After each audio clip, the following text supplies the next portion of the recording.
In this module, we will deal with chemistry of class 9th, chapter 2nd, is matter around us pure.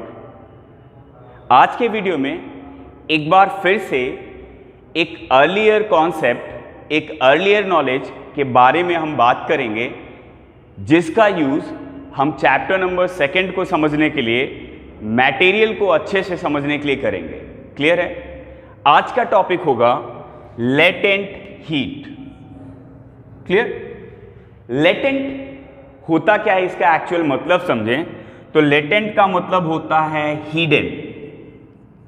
Latent mean hidden, छुपी हुई ऊष्मा या गुप्त ऊष्मा के नाम से भी इसको जाना जाता है हिंदी में. क्लियर? मतलब अगर इसका एक कॉन्सेप्चुअल समझना चाहें तो हम बता सकते हैं latent heat is the energy which is used in conversion of one state of matter to the another state of matter without changing its temperature. मतलब किसी भी एक स्टेट को दूसरे स्टेट में कन्वर्ट करने के लिए वह एनर्जी जिसको कि हम मेजर नहीं कर सकते, वही एनर्जी कहलाती है लेटेंट हीट या लेटेंट एनर्जी. इसको समझने के लिए मैंने एक स्टेयर बनाया है. इस स्टेयर में देखें तो हम इस स्टेयर के 3 पोर्शन को लिख देते हैं. पहले पे मैंने टॉप पर लिखा सॉलिड, मिडिल पे हमने लिख दिया लिक्विड, और सबसे बॉटम लाइन में हमने लिख दिया गैस के लिए. क्लियर है? जनरली यही 3 स्टेट थे जिनका इंटर कन्वर्जन हम वन स्टेट ऑफ मैटर से अनदर स्टेट ऑफ मैटर में करते थे. क्लियर?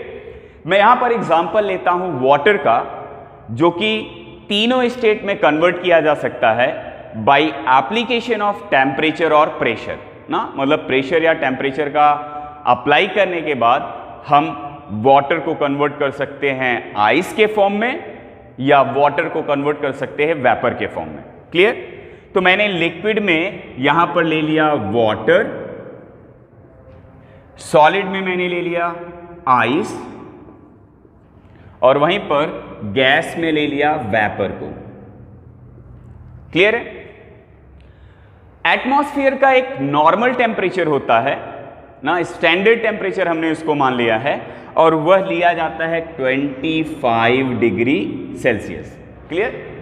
वाटर के लिए अगर समझें तो एट 25 डिग्री सेल्सियस ना एटमॉस्फेरिक टेम्परेचर पर यह लिक्विड स्टेट में होता है ना, और हम इसको कन्वर्ट कर सकते हैं सॉलिड स्टेट में बाय डिक्रीजिंग द टेम्परेचर, या इसको गैसियस फॉर्म में यानी कि वेपर के फॉर्म में कन्वर्ट कर सकते हैं बाय इंक्रीजिंग इट्स टेम्परेचर. कैसे? जरा देखते हैं. 25 डिग्री सेल्सियस से अगर हम टेम्परेचर लो करें, कम करें, और हम 0 डिग्री सेल्सियस पर पहुंचें, तो till 0 degree Celsius water did not convert into solid state, means in the form of ice. Clear है? टेम्परेचर को हमने डाउन किया, 0 डिग्री टेम्परेचर तक, सेल्सियस टेम्परेचर तक लेके गए, लेकिन अभी भी वाटर आइस में कन्वर्ट नहीं होगा. क्लियर है? थोड़ी देर हम टेम्परेचर और कम करते हैं, मतलब टेम्परेचर को एब्जॉर्ब कर रहे हैं हम कहां से? उस लिक्विड से, और हम थोड़ी देर बाद क्या पाएंगे? सेम 0 डिग्री सेल्सियस पर यही वाटर कन्वर्ट हो जाता है सॉलिड स्टेट में. क्लियर है? और अब इस 0 डिग्री सेल्सियस से जितना बिलो हम टेम्परेचर करते जाएंगे, वह अब सॉलिड स्टेट में ही रहने वाला है. क्लियर? बात आती है कि 0 डिग्री सेल्सियस पर लिक्विड स्टेट में भी है, और 0 डिग्री सेल्सियस पर यह सॉलिड स्टेट में भी है ना, लेकिन दोनों के बीच में डिफरेंस क्या है? उस एनर्जी का है जो जनरली 0 डिग्री सेल्सियस से हमने एब्जॉर्ब किया, और वह एनर्जी यूज कहां हो रही है, इसको अगर समझें तो हमने देखा कि कोई लिक्विड स्टेट का अगर मटेरियल होगा तो उसके पार्टिकल्स मॉडरेट डिस्टेंस पर होंगे. क्लियर है? और जब यही सॉलिड स्टेट में आ जाएगा तो इसके पार्टिकल अब बहुत पास पास आ जाएंगे. क्लियर है? तो मतलब यह एनर्जी जो हम 0 डिग्री सेल्सियस से एब्जॉर्ब कर रहे थे, जब ये 0 डिग्री सॉलिड में कन्वर्ट हुआ, ये एनर्जी एक्चुअली थर्मोमीटर पर नहीं दिखेगी, थर्मोमीटर पे हम ऑब्जर्व नहीं कर सकते, क्योंकि यह एनर्जी वर्क के फॉर्म में कन्वर्ट हो रही है, वर्क के फॉर्म में यूज हो रही है, मतलब पार्टिकल्स को पास लाने के लिए यूज हो रही है। क्लियर है? और इसीलिए वर्क में कन्वर्ट हुए एनर्जी को हम थर्मोमीटर में नहीं ऑब्जर्व कर सकते। इसी एनर्जी को, जो आपको बैरियर दिख रहा है, ये एक हाइट दिख रही है, इसी एनर्जी को हम बोल देते हैं लेटेंट एनर्जी या लेटेंट हीट। क्लियर है? अभी क्या हुआ, यह लिक्विड से सॉलिड में कन्वर्ट हो रहा है, और इस कंडीशन में कोई भी मटेरियल जब लिक्विड से सॉलिड, या जनरली अपोजिटिवली कर दें, सॉलिड से लिक्विड के केस में कन्वर्ट होता है, तो उसको फ्यूजन बोलते हैं, और इस एनर्जी को हमने बोल दिया latent heat of fusion. Clear? ये पहला हो गया जब किसी लिक्विड को सॉलिड में कन्वर्ट कर रहे हैं, या किसी सॉलिड को लिक्विड में कन्वर्ट कर रहे हैं सेम टेम्परेचर पर, जिस टेम्परेचर को हम एब्जॉर्ब नहीं कर पा रहे। क्लियर है? यही सेम केस होगा अगर हम 25 डिग्री सेल्सियस वाटर को हीट अप करना शुरू करें ना, हीट अप करना शुरू करेंगे तो टिल 100 डिग्री सेल्सियस ना, 100 डिग्री सेल्सियस तक क्या होगा, इसमें कोई भी बदलाव नहीं आएगा, मतलब यह अभी भी लिक्विड स्टेट यानी कि वाटर के ही फॉर्म में रहेगा ना। थोड़ी देर और गर्म करने पर, ठीक है, मतलब टेम्परेचर और प्रोवाइड करने पर क्या होगा, सेम उसी टेम्परेचर मतलब 100 डिग्री सेल्सियस पर ही यह लिक्विड कन्वर्ट हो जाएगा वेपर के फॉर्म में, यानी कि गैसियस स्टेट में। क्लियर है? अब देखें तो यह एनर्जी एक्चुअली यूज अप कहां हुई, तो यह यूज अप हुई क्योंकि गैसियस के पार्टिकल्स बहुत ज्यादा दूर हो जाते हैं, मतलब यह एनर्जी कन्वर्ट हो जाती है काइनेटिक एनर्जी में, और काइनेटिक एनर्जी उन मॉडरेट डिस्टेंस पार्टिकल्स को लिक्विड स्टेट के दूर दूर कर देता है वेपर स्टेट में। क्लियर है? एक तरीके से फिर से समझें तो यह एनर्जी फिर से यूज कर दी जाती है वर्क के फॉर्म में, जिसकी वजह से हम इस एनर्जी को ऑब्जर्व नहीं कर सकते, थर्मोमीटर में इंक्रीमेंट नहीं कर सकते, और यहां पर भी एक जो हाइट दिख रही है यह भी कहलाएगी लैटेंट हीट। क्लियर? और समझ लेना, यह लैटेंट हीट चाहे इवेपोरेशन हो रहा हो, चाहे वेपराइजेशन हो रहा हो, इतना वर्क तो करना ही पड़ेगा कि मॉडरेट डिस्टेंट पार्टिकल्स को मैक्सिमम डिस्टेंस या लोअर फोर्स ऑफ अट्रैक्शन पर कन्वर्ट करने के लिए एनर्जी की रिक्वायरमेंट होगी ही, इसीलिए इस हीट को कह देते हैं लैटेंट हीट ऑफ वेपराइजेशन और इवेपोरेशन। अगर वेपराइजेशन का प्रोसेस हो रहा होगा, यहां पर जैसे हम वेपराइजेशन का प्रोसेस कर रहे हैं, क्योंकि हमने दिया है क्या 100 डिग्री सेल्सियस, जो कि बॉइलिंग टेम्परेचर हो जाता है वाटर का, इसलिए इसको बोल दिया latent heat of vaporization.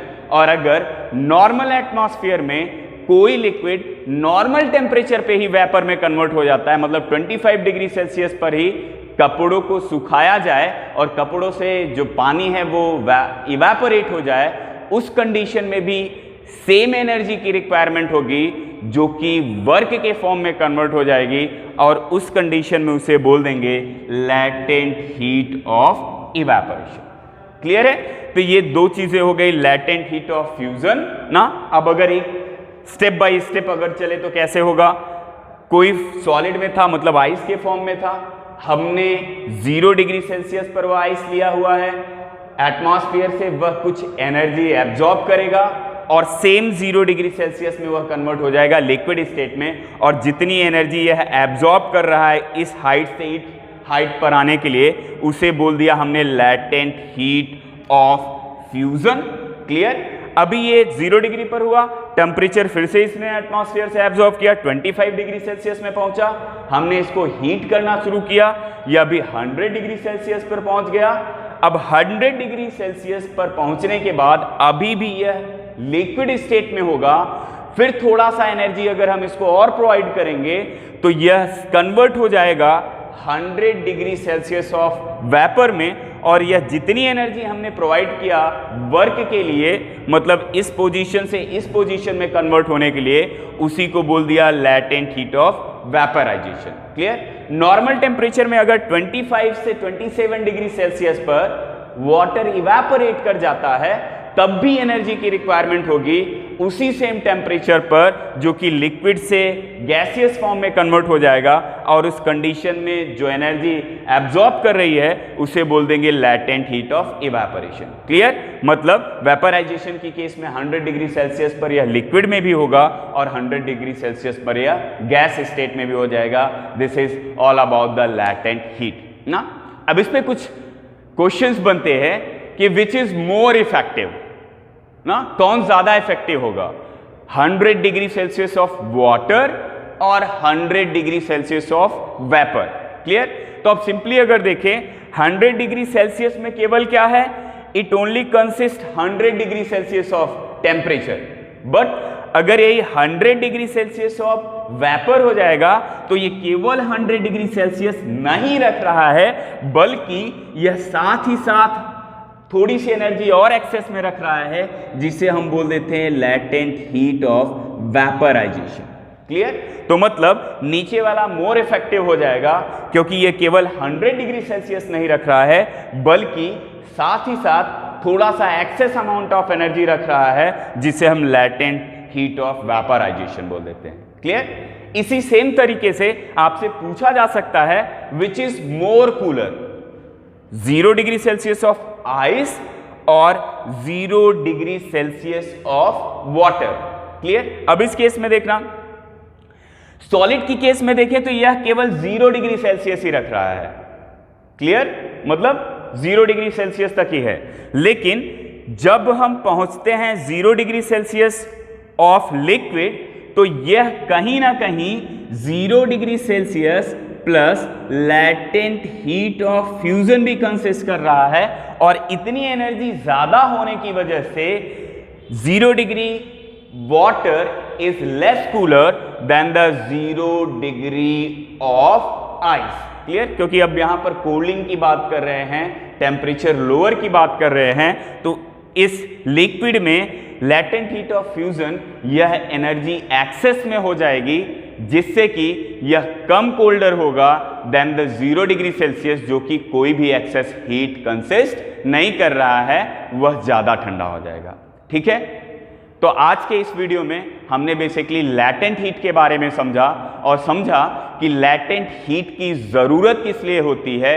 Clear? और लैटेंट हीट को हम थर्मोमीटर में ऑब्जर्व क्यों नहीं कर सकते, या इसे हिडन हीट या हिडन एनर्जी के नाम से क्यों जाना जाता है। ठीक है? आगे के और कंटेंट्स को समझने के लिए बने रहिए हमारे अगले वीडियोस के साथ। तब तक के लिए take care, bye bye, thank you.